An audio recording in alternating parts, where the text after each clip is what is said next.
So I've sat on Hard Eyes for a little bit, and immediately out of the theater, I was like, yeah, that was pretty fun. But now that I've had time to let my thoughts cook, I don't know. I mean, I feel like we've gotten a lot of slashers lately, especially over the past 5 years or so. And after sitting through it and thinking about it, I'm like, yeah, I think I just saw another slasher. Because stop me if you've heard this one before. We follow a masked maniac with glowing red eyes. He returns every Valentine's Day to terrorize unsuspecting couples. Our heroes in this movie are not a couple, played by Olivia Holt and Mason Gooding. And their chemistry is honestly the best part of this movie. Even though the advertising might scream that this is a slasher movie, no pun intended, I appreciate that for a Valentine's Day slasher movie, it is a romance movie at its core. And man, Olivia Holt and Mason Gooding actually share some really decent chemistry with one another. I bought their relationship. I wanted them to escape this situation A-okay. I wanted to see Olivia Holt's character go into medical school as a goal of hers, something she gave up to go into an advertising career that she does not like. And Mason Gooding is just a likable, good-looking hero. I will also say that the actual Hard Eyes killer, the appearance is very cool. The mask, I think, is very simple to the point. It's memorable enough, it coincides with the title. And I will admit there are some pretty decent, fun kills in this, which for a slasher, you absolutely need. There's one kill sequence in the opening of this movie that is absolutely gruesome. There's the one that you see in the trailer, which is like literally just a shot out of Texas Chainsaw Massacre. It involves a garish looking hole in an unsuspecting victim's mouth, and then the camera just goes through the mouth. Every hardcore horror fan has seen that shot before. And there is one kill at the very end of this movie that is oh so damn satisfying. It's the only time you'll ever hear me say that in regards to watching a character die.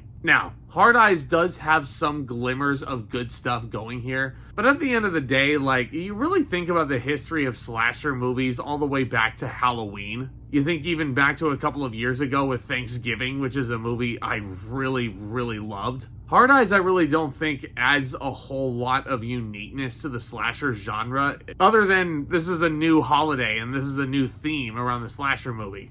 And while I appreciate that this is a romance movie first, it's basically wearing romance movie clothing, just with a slasher movie jacket on top. It doesn't really bring a whole lot new to the table. As it goes with slasher movies, Hard Eyes is a movie that plays it very safe. But just like a lot of other slasher movies and classic slasher movies that you've seen all the way dating back to Halloween, the acting in this movie, for the most part, aside from our two leads, is awful. I mean, really bad. And this is coming from someone who's been acting on stage for the better part of 15 years now. I hate criticizing other actors. I know how tough the job is. But aside from our two leading characters, nobody else in this movie was believable. Olivia Holt's best friend is overacting the out of this. Olivia Holt's boss is so annoying. You have a couple of detectives in this movie who are really hamming it up, and I don't know if they necessarily should have been. One of them is played by Devon Sawa, who I remember as Junior Floyd from Little Giants back in the day.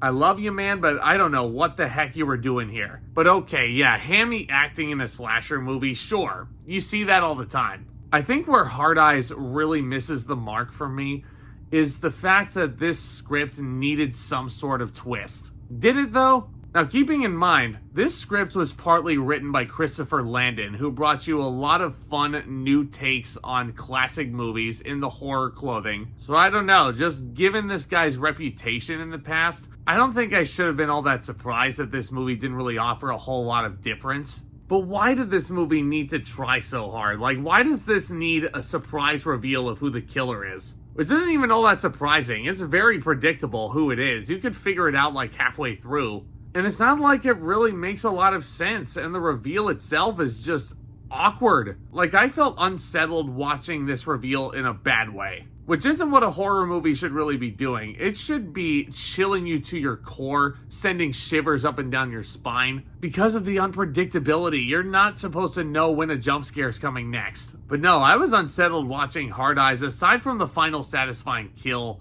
because the acting was really piss poor. The editing itself wasn't really all that spectacular, and the overall direction wasn't really the best either. But it does have a cool looking villain with a cool looking mask, and yeah, he could be a cult favorite villain in the years to come. Our two leads absolutely save this movie, and it does have a very cute and heartwarming ending, which I dare not spoil. Spoilers without context, actually. If you play poker, I will see your $20 bet and I will raise you up an extra 20. That's what that ending felt like to me, but in a cute sense. I guess if you watch the movie, you'll kind of understand what I'm talking about. But yeah, Hard Eyes just felt like another slasher. It's not really a horrible movie by any stretch, but there's a lot of really bad elements that keep it from being great. And I know Rotten Tomatoes says that this movie is great, but I strongly disagree. I'm going to give Hard Eyes a C. Let's face it though, if you enjoy horror movies, if you like classic slashers, you're probably going to go see this anyway. But let me know what you think of Hard Eyes, and let me know what your favorite slasher of all time is. Lots of fun topics that we can discuss on this channel and then some. Hit that subscribe button if you've stumbled across this channel for the first time, and hit that thumbs up as well. This channel is very, very close to hitting a 2,000 subscriber goal that I've had for quite some time.